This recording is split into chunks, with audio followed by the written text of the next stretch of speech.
Hello friends, welcome to my YouTube channel success competitive quiz पर आप सभी का स्वागत है। तो आज का जो वीडियो है वो सिमुलतला आवासीय विद्यालय क्लास 6 के लिए ये मेंस का सॉल्यूशन इसमें कराया जाएगा 2021 में।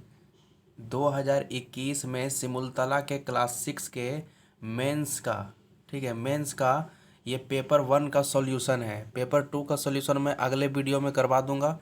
तो फिलहाल आप पेपर 1 का सॉल्यूशन देख लीजिए, ठीक है।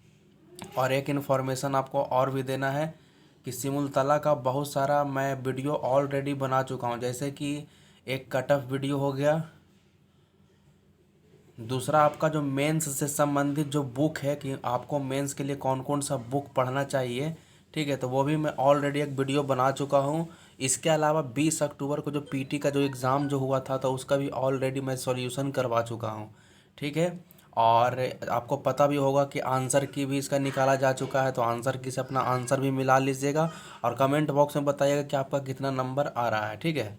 तो इतना सारा वीडियो है आप ही के लिए है, ठीक है, तो उसे देख लीजिएगा। फिलहाल हम लोग पेपर 1 के सॉल्यूशन के बारे में आगे बढ़ते हैं। लेकिन एक चीज़ और ध्यान दीजिएगा, पेपर 1 का जो सॉल्यूशन जो होता है इसमें आपका मैथ 100 नंबर का होता है और रीजनिंग 50 नंबर का होता है, ठीक है। अब मैथ जो इसमें होता है वो डिस्क्रिप्टिव बनाना पड़ता है, मतलब डिटेल में बनाना पड़ता है मैथ। तो डिटेल का वीडियो मैं अगला अगला नेक्स्ट टाइम में ले आऊँगा। फिलहाल जो मैं यहाँ पर जो मैथ आपको बताऊँगा ना वो आपको शॉर्ट में बताया जाएगा, ठीक है। लॉन्ग वाला जो मैथ है मैं ऑलरेडी आपको एक वीडियो लाऊंगा कि किस तरह से आप सिमुलतला के मेंस में मैथ को बना सकते हो, तो उसका वीडियो मैं अलग से सेपरेट वीडियो लाऊंगा। फिलहाल यहाँ पर जो आपको वीडियो जो बताया जाएगा मैथ का तो वो आपका शॉर्ट वीडियो होगा, ठीक है। तो फिलहाल हम लोग बढ़ते हैं आगे। तो यहाँ पर आप देख सकते हो क्या लिखा हुआ है, सिमुलतला आवासीय विद्यालय जमुई मुख्य प्रवेश परीक्षा 2021 वर्ग 6 के लिए प्रथम पत्र यानी पेपर 1 का ये सॉल्यूशन है, ठीक है। तो हम लोग क्वेश्चन पर आगे बढ़ते हैं। देखिए फर्स्ट क्वेश्चन क्या कह रहा है समझिएगा। कह रहा 4, 6 और 9 से बनने वाले 3 अंकों की सभी संख्या लिखिए। तो हम सभी संख्या लिख देते हैं। तो कौन कौन सा बन सकता है, 4, 6, 9 से कौन कौन 3 अंकों की सभी संख्या बन सकता है। तो यहाँ पर 4, 6, 9 बन सकता है। उसके बाद 4, 9, 6, उसके बाद 6, 4, 9, उसके बाद 6, 9, 4, उसके बाद 9, 4, 6 और लास्ट में जो आपका बनेगा वो 9, 6, 4, ठीक है। तो इतना सारा संख्या बन जाता है। अब पूछ रहा है ना कि इनमें से जो सबसे बड़ी संख्या है, तो सबसे बड़ी संख्या 964 हो गया और सबसे छोटी संख्या हो गया 469। तो कह रहा दोनों का आप योगफल बताइए। तो बड़ी संख्या और छोटी संख्या दोनों का योगफल बताना है। तो जब दोनों को आप जोड़िएगा मतलब 964 और 469, ठीक है, इन दोनों को जोड़ कर दीजिए तो आ जाएगा 1433। तो इसका राइट आंसर हो जाएगा। चलिए नेक्स्ट क्वेश्चन पर बढ़ते हैं। बी नंबर में कह रहा है ना, यहाँ पर देखिए कह रहा है निम्नलिखित को विस्तारित रूप में लिखें। तो जैसे लिखा हुआ है 2089, तो 2089 का एक्सपेंडेड फॉर्म कैसे लिखेंगे। तो 2000 प्लस में 80 और प्लस में 9 लिखा जाएगा। ठीक उसी प्रकार से आप सेकेंड नंबर भी देख सकते हो कितना लिखा हुआ 6701। तो इसे हम क्या लिख सकते हैं 6000, उसके बाद 700 और प्लस में 1, ठीक है। तो यही विस्तारित रूप है, ठीक है। डिटेल से आपको मैथ का वीडियो डिस्क्रिप्टिव अगले वाले वीडियो में मिल जाएगा। चलिए नेक्स्ट आगे बढ़ते हैं। 2 का ए देखिए, कह रहा दो संख्याओं का अंतर इतना दिया हुआ है, यदि बड़ी संख्या इतना है तो छोटी संख्या आप बता दीजिए कितना होगा। कुछ करना नहीं है, दोनों को बस माइनस कर दीजिए, दोनों का अंतर निकाल दीजिए। तो दोनों को जब आप घटाइएगा तो आपका आंसर आ जाएगा 340290, ठीक है। तो ये इतना आ जाएगा, ठीक है। चलिए नेक्स्ट अब अगला क्वेश्चन बढ़ते हैं। चलिए नेक्स्ट क्वेश्चन क्या कह रहा है कि राकेश की मासिक आय 48,000 रुपया है, ठीक है। इसका 1/8 भाग अपने मकान के किराए पर, देखिए यहाँ पर समझिएगा 1/8 मकान के किराए पर, उसके बाद 1/6 जो है अपने बच्चों की शिक्षा पर, उसके बाद 1/10 जो है वो अपने पिता की दवाइयों पर खर्च करता है। तो ये हो गया खर्च। ठीक है, तो फिलहाल इसे हम लोग अनुपातिक राशि में ले आते हैं। आपने पढ़ा होगा कि जब बटा के रूप में दिया हुआ रहता है तो उसका अनुपात किस प्रकार से निकाला जाता है। तो सिंपली आप क्या करिए कि 8, 6, 10 का एलसीएम निकाल लीजिए।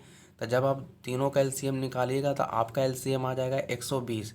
तो प्रत्येक पद में 120 से आप गुना कर दीजिए। ठीक है, तो हम लोग प्रत्येक पद में गुना कर देते हैं। यहाँ से जीरो कैंसिल हो जाएगा। तो यहाँ पर फिलहाल कितना आ जाएगा 12। यहाँ पर करिएगा तो 20 छक 20 से होता है, यहाँ पर 20 आ जाएगा। और यहाँ पर 15 8 20 से होता है। मतलब मेरा फिलहाल कितना आ गया, तो यहाँ पर 15 20 12। ठीक है, मेरा क्या आ गया 15 20 12। ठीक है, तो इतना जो है ये क्या किया है, इतना तो राशि खर्च किया है ना। मतलब जब मैंने टोटल एलसीएम लिया था तो मतलब टोटल राशि 120 है। ठीक है, और इतना क्या है, तो इतना खर्च किया है। तो खर्च जब किया तो कुछ ना कुछ तो बचेगा। तो 15 20 12 इन सभी को आप जोड़ दीजिए। ठीक है, जोड़ के इसमें घटा दीजिए। तो जब आप जोड़िएगा तो ये 5 2 7 47 आ जाएगा।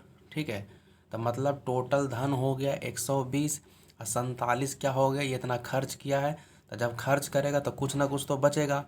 तो यहाँ से बचत जब निकलेगा तो बचत कितना निकल जाएगा 73। ठीक है, 120 में 47 घटाएगा तो कितना आ जाएगा 73।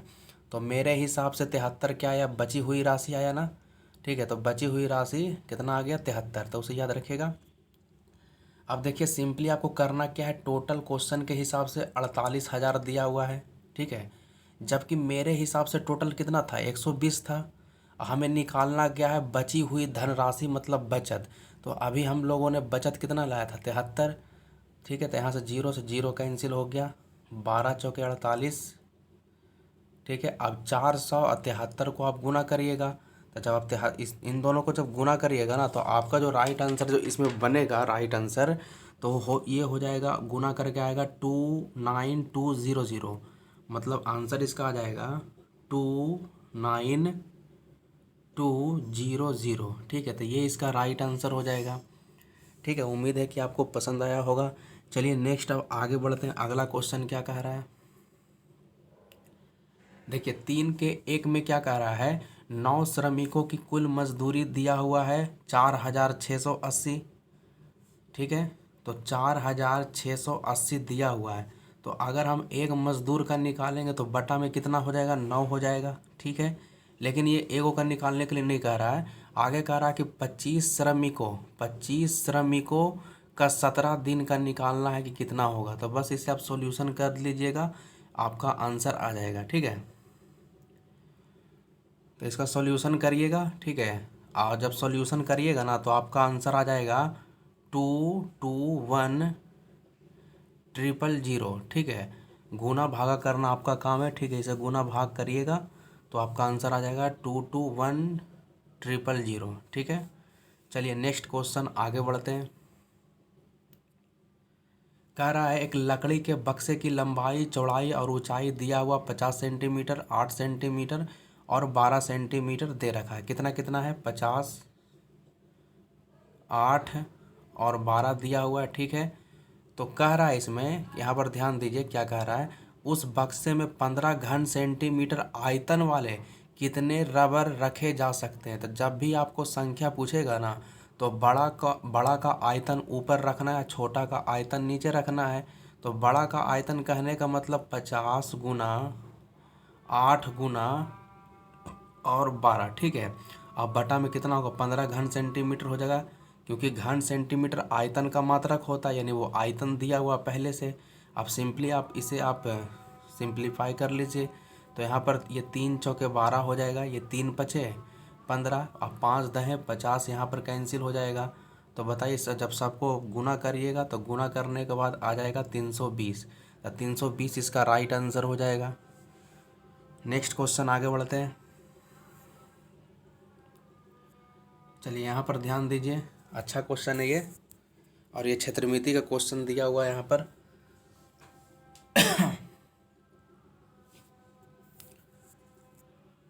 देखिए यहाँ पर क्या कह रहा है, कह रहा है यहाँ पर यहाँ पर कह रहा है कि एक आयताकार हॉल के फर्श की लंबाई 60 मीटर है तथा इसकी चौड़ाई 24 मीटर है। ठीक है, इसे 1 मीटर भुजा वाले वर्गाकार टाइल से ढकना है। ठीक है, मान लीजिए कि लंबाई चौड़ाई दिया हुआ है कितना, लंबाई दिया हुआ है 60 मीटर, लंबाई कितना है 60 मीटर दिया हुआ है और चौड़ाई दिया हुआ है 24 मीटर। ठीक है, अब कह रहा है कि 1 मीटर भुजा वाले वर्गाकार टाइल्स, मतलब इसमें टाइल्स लगाना है। ठीक है, जो कि वर्ग के आकार का है और उसका भुजा दिया हुआ कितना, 1 मीटर। ठीक है, तो कह रहा हॉल के फर्श को ढकने के लिए टाइल्सों की संख्या बताइए। तो अभी अभी मैंने आपको बताया कि जब भी संख्या बताने के लिए कहा जाता है तो बड़ा का ऊपर और छोटा का नीचे। ठीक है, तो बड़ा इसमें कौन हो जाएगा, तो कुछ करना नहीं है, 60 × 24 जो कि क्षेत्रफल हो गया।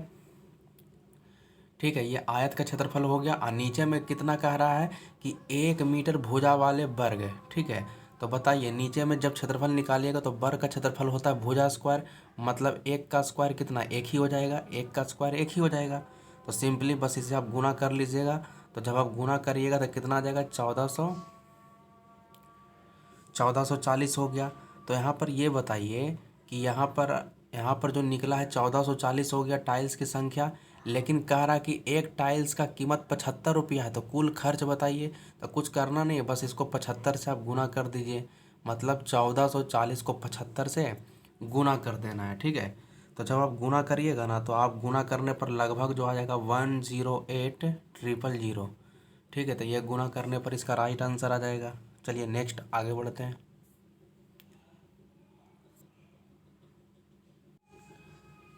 देखिए यहाँ पर आप ध्यान दीजिएगा, कह प्रज्ञा ने 2 किलो आम, 1 केजी अंगूर और ½ केजी अनार तथा 3 केजी सेब खरीदा। मतलब आम, अंगूर, अनार और सेब इतने वस्तुओं को खरीदा जाता है। कह रहा आम की कीमत 75 रुपया प्रति केजी है। तो आप खुद सोचिए, पहले हम लोग आम का निकाल लेते हैं कि आम पर टोटल खर्चा कितना हुआ। तो आम जो है वो 2 किलो के हिसाब, 2 किलो खरीद रहा है कितना, 75 रुपया के हिसाब से। तो पहले इसको टोटल निकाल दीजिए, टोटल कितना रुपया देना पड़ेगा। तो जब आप गुना करिएगा तो कितना आ जाएगा, 150 उसके बाद आपको ख़रीदा जा रहा अंगूर।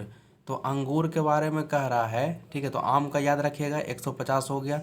ठीक है, अब देखिए अंगूर के बारे में क्या कह रहा है कि जबकि अंगूर की कीमत आम की कीमत का तिगुना है। कितना है, तिगुना है। तो यहाँ पर तिगुना क्या करना है, देखिए यहाँ पर समझिएगा। तो जब अब अंगूर का निकालिएगा ना, अंगूर का, तो अंगूर का कितना हो जाएगा, तो अंगूर का हो जाएगा 3 × 75, क्योंकि आपसे क्या पूछ रहा है, वो तिगुना है। ठीक है, तो यहाँ पर हो जाएगा 225। नेक्स्ट आगे कह रहा है, इतना हो गया। अनार के बारे में कह रहा है, देखिए अनार। ठीक है, तो आम 150 निकल गया, अंगूर आपका 225 निकल गया। और अनार के बारे में बोल रहा है कि अनार, यहाँ पर देखिए मैं हटाता हूँ यहाँ से। अनार के बारे में क्या करा, अनार जो है 250 रुपया प्रति केजी। और जबकि अनार खरीद कितना रहा, ½ केजी। तो ½ केजी का निकाल दीजिए, तो 250 का आधा कर दीजिए। तो 250 का जब आधा करिएगा तो कितना आ जाएगा, 125। तो अनार में टोटल कितना रुपया देना पड़ेगा, 125। ठीक है, चलिए अब सेब के बारे में क्या बोल रहा है। कह रहा है कि सेब 80 रुपया प्रति केजी के हिसाब से खरीदा है।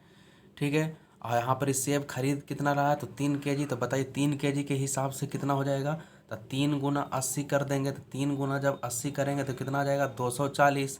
तो सबका निकल गया है। तो कह रहा है कि प्रज्ञा द्वारा खर्च की गई कुल राशि कितना है। ठीक है, टोटल धन राशि पूछ रहा है। तो बस सभी को आप जोड़ दीजिए। तो पहले हम लोगों ने आम का निकाला कितना, 150।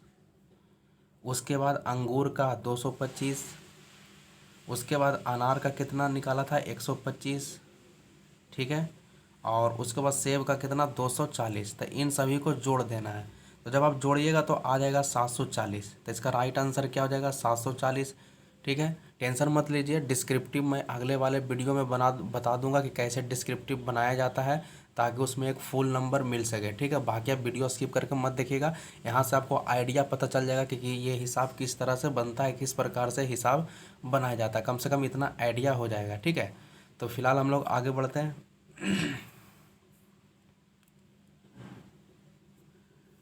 देखिए यहाँ पर क्या कह रहा है, देखिए यहाँ पर ध्यान दीजिए, अगला नेक्स्ट क्वेश्चन पर कह रहा है इसमें कि एक दुकानदार के पास 421 लीटर और 340 मिलीलीटर 340 मिलीलीटर केरोसिन तेल था। मतलब टोटल तेल दिया हुआ है, कितना दिया हुआ देखिए 421.340।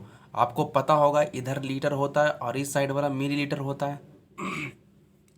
तो टोटल तेल दिया हुआ है 421.340। ठीक है, इतना दिया हुआ है। ठीक है, इसे फिलहाल मैं हटाता हूँ। देखिए उसने विभिन्न ग्राहकों को 86 लीटर को हम कैसे लिखेंगे, 86 को 86 लिख देंगे। ठीक है, पहला ग्राहक को कितना दे दिया तो 86। ठीक है, उसके बाद 23.650 है। ठीक है, उसके बाद 130.75 दिया हुआ है और उसके बाद दिया हुआ है 49.490। ठीक है, तो इतना सारा वो तेल बेच चुका है। तो जब आप टोटल को सिंपली आप जोड़िएगा ना, तो टोटल को यहाँ पर जोड़ना पड़ेगा। तो जब आप सबको जोड़िएगा तो आपका जो लगभग आ जाएगा 289.890। ठीक है, इतना लीटर आ जाएगा। ठीक है, लेकिन हमसे लास्ट में पूछ रहा है कि कितना तेल दुकानदार के पास कितना तेल बचा है। ठीक है, तो सिंपली कुछ करना नहीं है, बस घटा देना था। किस में घटाना है, तो शुरू में दिया हुआ 421.340। तो बड़ा में छोटा घटाना है, पहले इसको लिखना है उसके बाद इसे लिखना है। तो सिंपली बस उसे आप घटा दीजिए। तो घटाने के लिए तो आपको आता ही होगा, तो जब घटाइएगा तो आ जाएगा 131.450। ठीक है, कितना आ जाएगा 131.450, इतना लीटर आ जाएगा। ठीक है, चलिए नेक्स्ट आगे बढ़ते हैं। देखिए बी नंबर में क्या कह रहा है, बी नंबर समझिएगा। राजू ने 500 ग्राम वजन वाले चीनी की 32 थैली खरीदी। ठीक है, कितना का, तो 500 ग्राम का 32 थैला खरीदा। तो टोटल कितना ग्राम हो जाएगा, तो टोटल हो जाएगा 16,000 ग्राम हो जाएगा। ठीक है, तो कह रहा है इस चीनी से 400 ग्राम वजन वाले कितने पैकेट बनाए जा सकते हैं। अभी मैंने आपको बताया था जब भी आपको संख्या निकालने के लिए कहेगा तो बड़ा ऊपर रखना और छोटा नीचे रखना है। तो 16,000 अब बटा में 400 कर देना है। कितना करना है, 16,000 और बटा में कितना करना है, 16,000 बटा में 400। ठीक है, 2 जीरो से 2 जीरो कैंसिल हो गया और यहाँ पर 4 चौके 16 मतलब 40 इसका राइट आंसर हो जाएगा। ठीक है, चलिए नेक्स्ट अब आगे बढ़ते हैं। तो देखिए मैथ का सेक्शन कंप्लीट हो गया है। ठीक है, मैथ का सेक्शन कंप्लीट हो गया। अब हम लोग रीजनिंग के सेक्शन पर आगे बढ़ते हैं। देखिए आगे ध्यान दीजिए, रीजनिंग का जो पोर्शन जो है देखिए दोनों एक ही है। एक नंबर भी यही है, एक नंबर इधर भी है। मतलब एक हिंदी में दिया हुआ है, एक इंग्लिश में दिया हुआ है। ठीक है,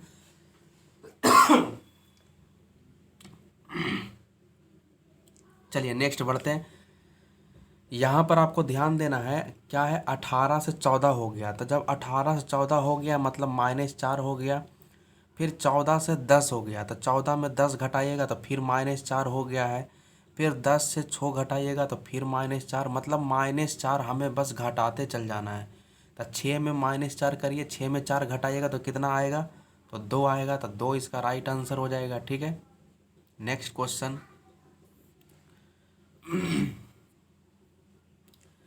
कह रहा 26 से 17 हो गया है। ठीक है, तो खुद सोचिए कि 26 में जब आप 17 घटाइएगा तो मतलब कितना, -9 हो जाएगा। मतलब -9 की कमी आ गया है। उसके बाद 17 से 10 हो गया है, तो यानी 7 का कमी हो गया है। ठीक है, उसके बाद 10 से 5 हो गया, मतलब 5 की कमी हो गया है। तो आप खुद सोचिए कि पहले 9 हुआ, उसके बाद 7 हुआ, उसके बाद 5 हुआ। ठीक है, तो आखिरी क्या हो जाएगा, 3 हो जाएगा। 3 ही हो जाएगा ना। ठीक है, तो 3 इसका क्या हो जाएगा, तो 3 इसका राइट आंसर हो जाएगा। तो 3, बल्कि इसमें 3 घटाना है, 5 में से 3 जाएगा तो कितना बचेगा, तो 2 बचेगा। तो इसका राइट आंसर क्या हो जाएगा, 2। ठीक है, इसका राइट आंसर 2 हो जाएगा। ठीक है, 9 से 7 हुआ, 7 से 5 हुआ। ठीक है, अभी क्या हो जाएगा, 2 हो जाएगा। ठीक है, तो हमें क्या करना है, बस 5 में 3 घटा देना है तो 2 आ जाएगा इसका। कमेंट बॉक्स में बताइएगा। अगर कुछ क्वायरी वगैरह कुछ प्रॉब्लम वगैरह है तो कमेंट बॉक्स में बताइएगा। चलिए नेक्स्ट क्वेश्चन, आप ही कमेंट बॉक्स में बताइएगा, अगला का जवाब दीजिए। कमेंट बॉक्स में जल्दी बताइए इसका राइट आंसर क्या होगा। तो देखिए यहाँ पर 8 से 15 हो गया, यानी कितना बढ़ गया है, 7 बढ़ गया है।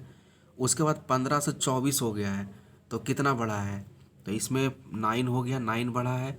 उसके बाद 24 से 35 हो गया, तो यानी कितना बढ़ गया, तो 11 बढ़ गया यहाँ पर। तो 7 से 9 हुआ, 9 से 11 हो गया है ना, तो अगला क्या 13 हो जाएगा ना।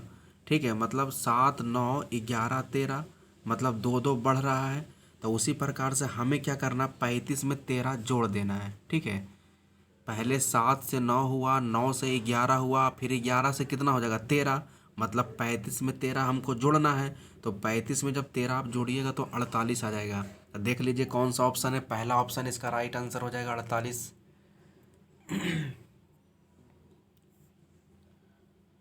4 नंबर में बढ़ते हैं। 4 नंबर में कह रहा है 1 से 3। ठीक है, 1 से 3 हुआ है, और उसके बाद 3 से 7 है। तो बताइए 1 से 3 हुआ यानी कितना प्लस हुआ, +2 हो गया। फिर उसके बाद 3 से 7 हुआ, मतलब +4 हो गया, मतलब 4 बढ़ गया। उसके बाद 7 से 13 हो गया, मतलब 6 बढ़ जाएगा। ठीक है, तो आप खुद सोचिए, ये तो लगता है 2 के टेबल में चल रहा है। 2 दूनी 4 और 4 दूनी, सॉरी, 2 दूनी 4, 2 दूनी 4, 2 तिया 6। उसके बाद 2 चौके 8 हो जाएगा, मतलब 13 में हम लोग 8 जोड़ देंगे। 13 में 8 जोड़ना है, तो 13 में 8 जोड़िएगा तो कितना आ जाएगा, तो 21 आ जाएगा। तो 21 इसका राइट आंसर हो जाएगा। 5 नंबर में आइए, 5 से 20 हुआ, 80 हुआ, उसके बाद 320 हुआ। तो बताइए कमेंट बॉक्स में अभी बताइएगा इसका राइट आंसर क्या हो जाएगा। तो जल्दी फटाफट बताइए इसमें कौन सा सीरीज का पालन हो रहा है। तो देखिए 5 चौके 20 होता है ना, तो मतलब गुना 4 हो गया, 5 चौके 20, उसके बाद 20 चौके 80। ठीक है, और 80 चौके कितना होता है 320, मतलब हमें क्या करना है कि 4 से गुना करते चल जाना है। तो 320 को 4 से गुना कर दीजिए, तो जब गुना करिएगा तो आ जाएगा 1280।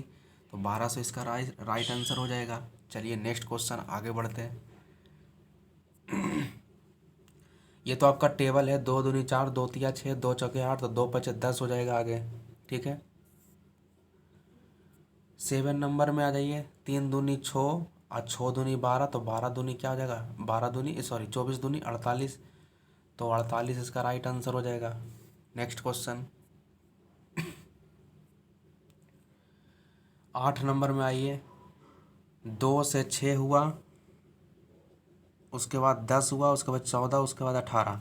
मतलब 2 से 6 हुआ, मतलब +4 हो रहा है। फिर 6 से 10 हो गया, +4 हो गया, मतलब हर चीज़ में +4 होते जा रहा है। तो 10 में +4 करिएगा तो कितना हो जाएगा 18।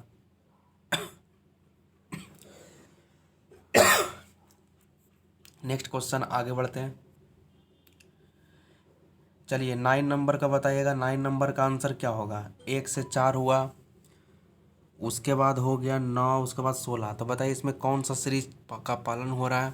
तो देखिए 1 का स्क्वायर करिएगा तो 1 ही आएगा, 2 का स्क्वायर करिएगा तो 4 आ जाएगा, 3 का स्क्वायर करिएगा तो 9 आएगा, यहाँ पर 4 का स्क्वायर करेंगे तो 16 आ जाएगा।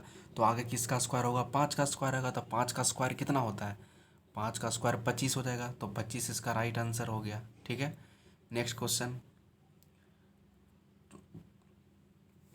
बताइए, 2 से 4, 4 से 8, उसके बाद आगे बताना। तो ये तो टेबल दोगुना किया है, 2 दूनी 4, 8 दूनी 16, तो 16 दूनी कितना हो जाएगा 32 हो जाएगा। ठीक है, नेक्स्ट क्वेश्चन आगे बढ़ते हैं। तो देखिए 11 नंबर में क्या कह रहा है। कह रहा है 11 से 16 में सही युग्म बनाइए, मतलब संबंध बताना है कि पेंसिल का संबंध अगर लेड से है, ठीक है, तो पेन का पेन का संबंध किससे हो जाएगा वो आपको बताना है। तो बताइए इसका राइट आंसर क्या हो जाएगा। कमेंट बॉक्स में अभी बताते जाइए इसका राइट आंसर क्या होगा। तो इसका राइट आंसर हो जाएगा स्याही। ठीक है, पेन में क्या भरा जाता है, स्याही भरा हो जाता है। जिस तरह से पेंसिल में लेड होता है उसी तरीक़ा से कलम में क्या होता है, स्याही होता है। 12 नंबर में आइए, जापान, येन जो है जापान की मुद्रा है, तो यूरो कहाँ की हो जाएगा वो आपको बताना है कि यूरो कहाँ का है। जल्दी से बताइए इसका राइट आंसर क्या होगा। तो आप भी कमेंट बॉक्स में बताइएगा कि इसका राइट आंसर क्या होगा। बताइए जल्दी जल्दी। इसका राइट आंसर स्पेन हो जाएगा। ठीक है, नेक्स्ट है 13 नंबर में कह रहा है कि वर्ग में 4 भुजा होता तो त्रिभुज में 3 भुजाएं होगी। नेक्स्ट क्वेश्चन 14 नंबर में कह रहा है कि पानी का सूत्र H2O होता है तो कार्बन डाइऑक्साइड का सूत्र CO2 होता है। ठीक है, चलिए नेक्स्ट आगे बढ़ते हैं। दिन का संबंध अगर रात से है तो युद्ध का मतलब ये उल्टा शब्द दिया हुआ था, युद्ध का क्या हो जाएगा, शांति। 16 नंबर में कह रहा है कि चिड़िया अगर घोंसला में रहती है तो घोड़ा कहाँ रहेगा, अस्तबल में। 17 नंबर में कह रहा है कि निम्नलिखित में कौन बाकी तीनों से भिन्न है। तो देखिए गंगा, कोसी, सोन ये सब नदी है, लेकिन मंदार क्या है, पर्वत है, तो यही अलग दिख रहा है। नेक्स्ट क्वेश्चन आइए 18 नंबर में देखिए कौन सा आपको अलग दिख रहा है। तो यहाँ पर ही सेकेंड, मिनट, घंटा ये सब यूनिट है, समय का मात्रक है, तो यहाँ पर ही घड़ी अलग दिखता है। नेक्स्ट क्वेश्चन 19 नंबर में कह रहा है कि देखिए यहाँ पर मिलीमीटर, सेंटीमीटर, मीटर ये सब लंबाई का मात्रक है, जबकि बाइट तो होता है वो कंप्यूटर में चलता है, तो यहाँ पर बाइट इसका राइट आंसर हो जाएगा, बाइट। नेक्स्ट क्वेश्चन आइए 20 नंबर में।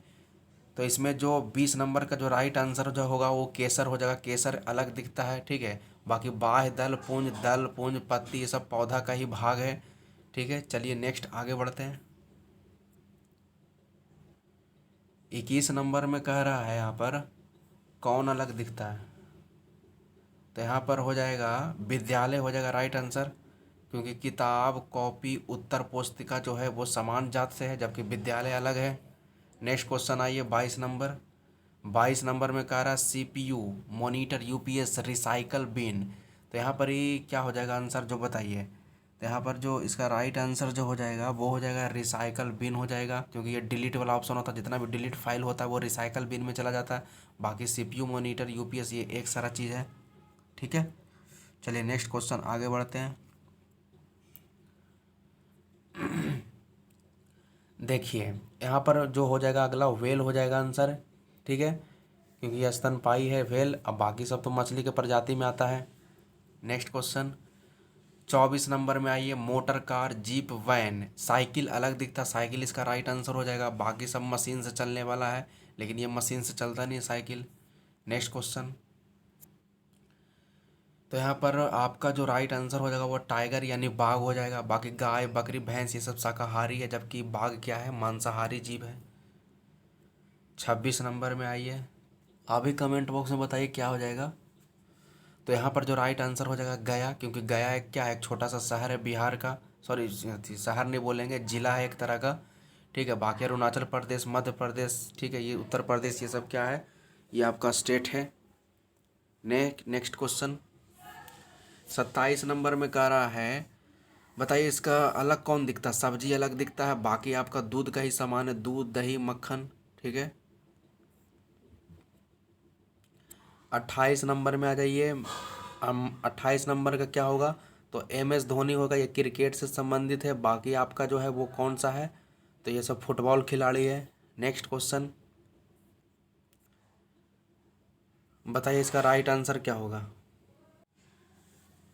बताइए 29 नंबर का राइट आंसर क्या होगा। तो 29 नंबर का जो राइट आंसर होगा वो नाशपाती हो जाएगा, बाकी सब सब्जी के प्रजाति में आता है। नेक्स्ट क्वेश्चन 30 नंबर में आइए, कौन अलग दिखता है, तो इतिहास अलग दिख रहा है, बाकी आपका साइंस का पार्ट से। 31 नंबर में आइए, 31 नंबर का राइट आंसर क्या होगा जो बताइए।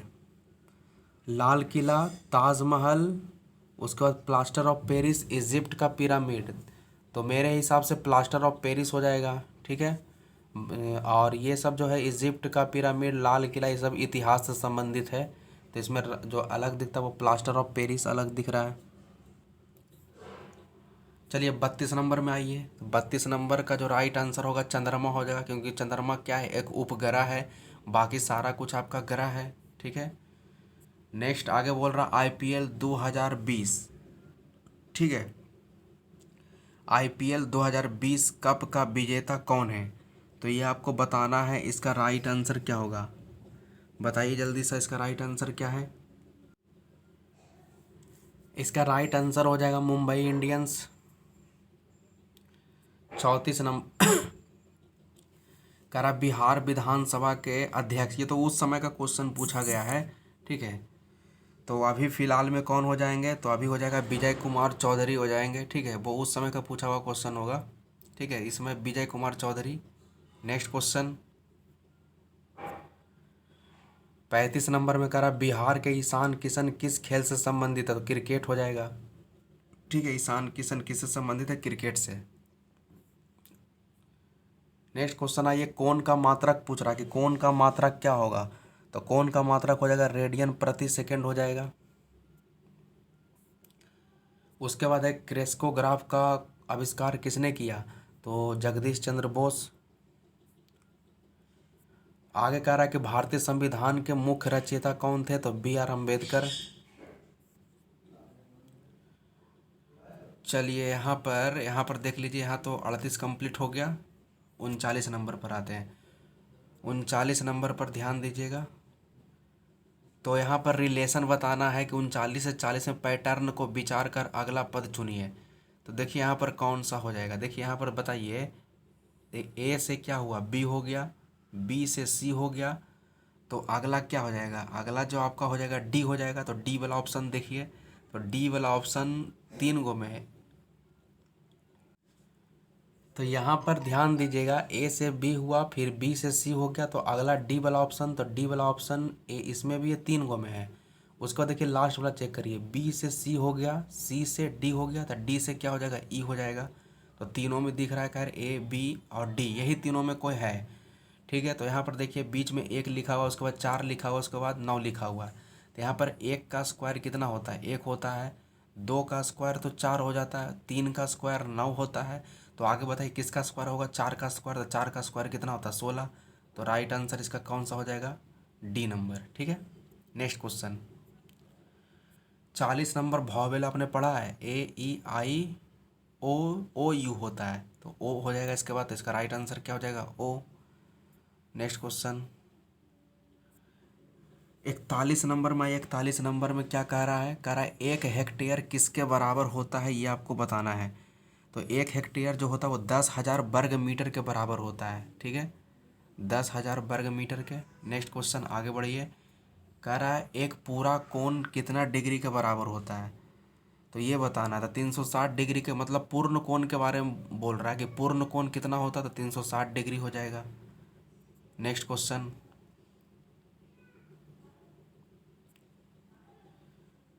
क्वेश्चन आपको हल करना है। तो ये तो सिंपल है, आप इसे हल करके बता सकते हो इसका क्या हो जाएगा। तो पहले हम ब्रैकेट का काम करेंगे। तो यहाँ पर हो जाएगा 5 गुना 10, और देखिए यहाँ पर भाग का निशान है, और भीतर को जब आप जोड़िएगा तो 6 4 10, ये भाग में चला जाएगा, तो 10 से 10 कैंसिल हो गया, ठीक है। तो 5 गुना 1, 5 गुना 1 करेंगे तो 5 ही आ जाएगा। तो इसका राइट आंसर हो जाएगा 5। चलिए नेक्स्ट क्वेश्चन आगे बढ़ते हैं। इसका राइट आंसर क्या होगा जो बताना है। तो कुछ करना नहीं है, 4 + 4 में 4 भागा दीजिए तो 1 हो जाएगा, तो 4 1 5। नेक्स्ट क्वेश्चन कह रहा नीचे दिए गए चित्र में कितने त्रिभुज हैं जो बताना है। तो गिन कर बताइए कितना त्रिभुज है इसमें, बताइए जल्दी, इसको गिन कर कितना इसका राइट आंसर हो जाएगा, बताइए इसमें राइट आंसर कौन सा हो जाएगा। तो इसका राइट आंसर जो हो जाएगा यहाँ पर 16 हो जाएगा। 16 है, कैसे है, तो देखिए यहाँ पर 1 2 3 4 5 6 7 8, ठीक है। 8 तो आपको इस तरह से दिखाई दे रहा होगा, बाकी आप जोड़िए, देखिए इधर से जोड़िएगा, ये 9 हो गया इस तरह से, इस तरह से ये 10 हो जाएगा, ठीक है। 10 कंप्लीट हो गया। 10 के बाद देखिए इधर ये 11 हो जाएगा, और इधर कितना हो जाएगा 12, ठीक है। 12 कंप्लीट हो गया। अब उसके बाद ध्यान दीजिए अब कैसे हो जाएगा, 12 हो गया, और 12 के बाद ये हो जाएगा ये 13, ये 14, और फिर उसके बाद फिर क्या करेंगे, 14 हो गया, और 14 के बाद इधर ध्यान दीजिए, इधर चला जाएगा आपका कौन सा, ये फिर 15 हो जाएगा, और इस साइड वाला क्या हो जाएगा 16 हो जाएगा। तो इसमें टोटल कितना त्रिभुज है, तो 16 त्रिभुज है, ठीक है। चलिए नेक्स्ट क्वेश्चन आगे बढ़ते हैं। 46 नंबर में कह रहा है कि 10 पैसा किसके बराबर है, तो सिंपल है 10 पैसा। ठीक है, तो 10 पैसा, तो पैसा को किस में बदल देना है, रुपया में। ठीक है, पैसा को रुपया में बदलना है। ठीक है, तो हम लोग क्या जानते हैं कि 1 रुपया में कितना पैसा, 100 पैसा। ठीक है, तो सिंपली हमें इसे कुछ करना नहीं है। ठीक है, इसका राइट आंसर हो जाएगा। ठीक है, मतलब इसको 1 बटा हम 100 कर लेंगे। ठीक है, 1/100 करेंगे तो यानी कितना फिलहाल आ जाएगा, 0.01, है ना। तो 0.01 हो गया। अब ये कह रहा है कि 10 पैसा, तो 10 पैसा में कितना हो जाएगा, 0.1 हो जाएगा। कितना हो जाएगा, 0.1। मतलब सिंपली आपको कुछ करना नहीं है, सिंपली हमें ये करना है कि 10 पैसा, पैसा को हम किस में बदल देंगे, तो रुपया में। ठीक है, तो 0 से 0 कैंसिल हो गया, मतलब कितना अंक के बाद दशमलव हो जाएगा, 0.1। ठीक है, चलिए नेक्स्ट क्वेश्चन आगे बढ़ते हैं। 47 नंबर में कह रहा है कि श्री रामनाथ कोविंद कौन है, तो ये तो भारत के वर्तमान राष्ट्र, अब तो बदल चुके हैं, बहुत समय क्वेश्चन पूछा था तो उस समय के हिसाब से दिया है, लेकिन अभी पूछेगा कि कौन है भारत के राष्ट्रपति 2022 में, तो वो हो जाएंगे द्रौपदी मुर्मू। ठीक है, नेक्स्ट आगे बढ़ते हैं। फागू चौहान कौन थे, अब तो थे हो जाएगा क्योंकि अब तो बदल चुका है, तो बिहार के राज्यपाल। ठीक है, अभी भी है। ठीक है, बिहार के राज्यपाल। नेक्स्ट क्वेश्चन, 2018 में इसरो ने किस मिशन पर काम किया था, तो ये हो जाएगा चंद्रयान 2। ठीक है, नेक्स्ट क्वेश्चन और लास्ट क्वेश्चन है, कोविड-19 नामक वैश्विक महामारी का प्रारंभ किस देश से हुआ, तो फेमस है। ठीक है, चीन से हुआ था। ठीक है, तो पेपर 1 का सॉल्यूशन कंप्लीट हो गया। बाकी अगर आपको कुछ क्वेरी वगैरह है तो कमेंट बॉक्स में ज़रूर बताइएगा। ठीक है, और बाकी आपका सिमुलतला का मेंस का वीडियो आगे आएगा, और प्रीवियस वीडियो मैंने जितना भी बनाया आप ही लोगों के फ़ायदेमंद के लिए ही वीडियो है। ठीक है, तो उसको ज़्यादा से ज़्यादा शेयर ज़रूर कर दीजिएगा। ठीक है, शेयर, एक काम करिएगा आप शेयर ज़रूर कर दीजिएगा, और चैनल को सब्सक्राइब कर लीजिएगा, और जितना हो सके तो उतना आप शेयर कर दीजिएगा, वीडियो को एक लाइक ज़रूर कर दीजिएगा। ठीक है, तो फिलहाल हम लोग मिलते हैं कल, तब तक के लिए जय हिंद, जय भारत।